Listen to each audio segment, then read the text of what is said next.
Good afternoon, everyone. My name is Bob Dole, and I'm with Solution Driven Wealth. Today's agenda is going to discuss a wide range of topics relating to the coronavirus. Our message to you, our main concern is for the health and well-being of you and your family. We at Solution Driven Wealth are always here for you and to answer and address any of the questions, whatever they may be, relating to the markets in general or to your specific situation. Right now, where are we? Well, we're starting to see some cases continue to increase worldwide for sure. And a lot of that has to do with testing. A lot more testing is being done now today. Most states have, or at least now, are in the process of reopening their economies. And as a result of this, do risk some flare-ups in the number of cases and hospitalizations.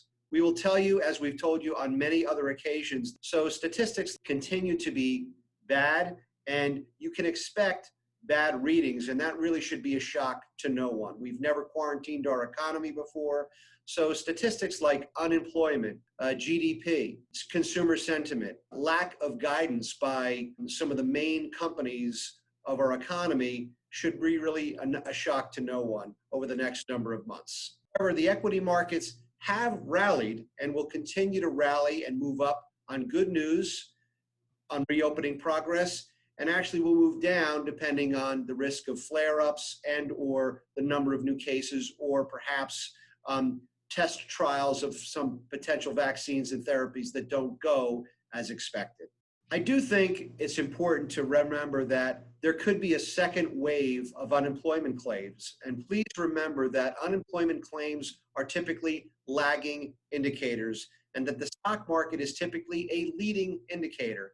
It's very important to remember this during this pandemic period. We expect that there'll be a recovery that will seem like 2 steps forward and 1 step back. Investors should be very prepared for this eventuality. In terms of the economic indicators, we've seen a real big move downward in the 3-month Treasury rate, as well as the 10-year Treasury note. Just earlier this year, the 10-year Treasury was at about 1.13, and it's moved all the way down to about 0.7, a pretty dramatic move down. That's important to recognize because the 10-year Treasury really does govern most of the lending rates in our country, things like mortgages, car loans, personal loans, lines of credit, things of that nature. So we want to be targeting that type of rate. That actually could present an opportunity for you in this environment. So if you have a mortgage that's in the 4+ range, you might want to consider refinancing a mortgage. A car loan, similar set of circumstances. We've also seen unemployment go from about 3.5% just at the end of February, a whopping 14.7% currently at the end of April. So again, should not be a shock to anyone during this period.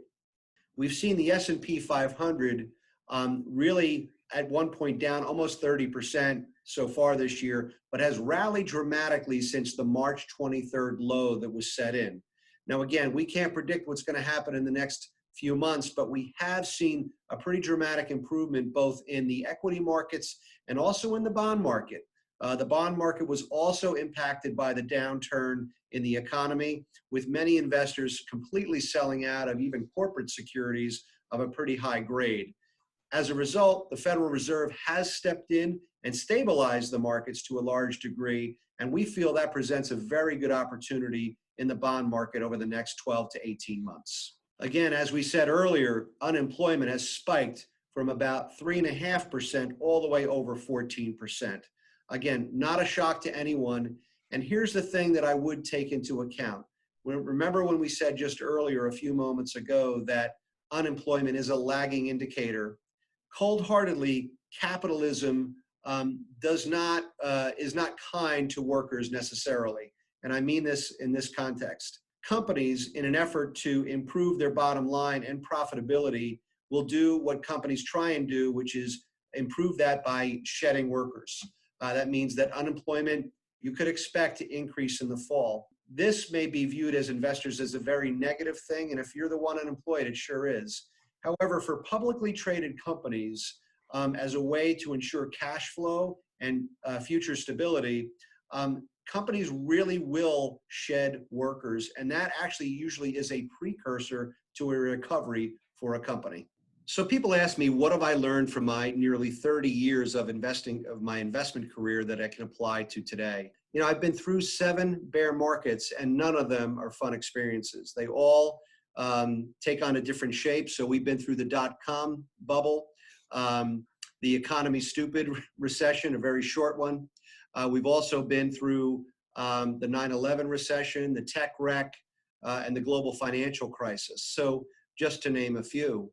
I would say that, you know, all of these types of downturns are never comfortable. They all feel different, but they all feel like they're never going to end. And I would tell you that if I learned one thing from them is that we do return after some period of time to some sense of normalcy. And I do feel that that will occur this time. And in fact, the market, as I said earlier, is typically a leading indicator in this environment. So we can learn from it that I think most people feel that a vaccine and/or therapy will be developed over the coming 12 months. And with that in mind, I do think that we're starting to see the market recognize that fact. Is it going to be completely back to normal in 12 months? Certainly not. We expect probably more of a U-shaped recovery. But if you have a plan and stay the course, we do think you'll be rewarded. So what guidance would I give to our clients today? People are worried about their own health and well-being, their children, their family. They're also concerned about the impact of this downturn on their retirement planning, potentially sending their kids to college, paying off a mortgage, and or buying a second home, all those sorts of things, as well as their own job security. Listen, I completely understand that. But one thing that I've learned through my nearly 30 years of investing is that, you know, we live, I think, in the greatest country on the planet. And if you have a plan in place, stick to your plan. In most all of our cases with our clients, we have sat down, we've done a risk tolerance questionnaire, we've gone through your situation at length.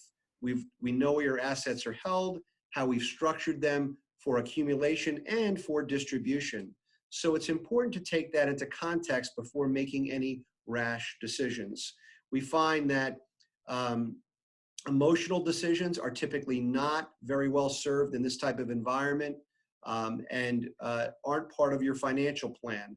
And again, we always tell people that being influenced by the news media is not conducive to a good financial plan. Again, the news media is not your advisor. In most cases, we've done all of our work, unless you're a brand new client, you're just coming on board.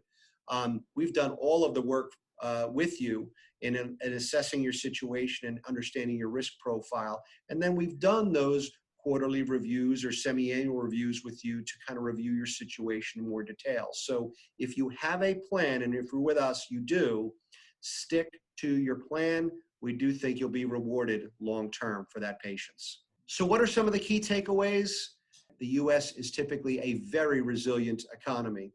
We still believe that we're well positioned in the best economic system on the planet to rebound from the current environment. Again, there are some positives to take away from this really brutal downturn. We are in a very low rate environment, low interest rate environment. That's conducive to low borrowing costs, which will be baked into your savings elements as you go forward. So if you're financing a home or refinancing a home, these will be low costs that you can kind of bake into your plan for the long term. We also see some low energy prices. So again, if you're traveling a bit or heating your home, we think that low energy prices will provide some discretionary income, not just to your situation, but overall to the economy. And we think that this will benefit economies around the globe. Some final thoughts. If we've worked with you for a long period of time, or even just briefly, that we've done the homework, we've done the work on your risk assessment, and we have your portfolio structured in the right way. Have a long-term view and stay invested. Fear and uncertainty are the enemy to successful investing.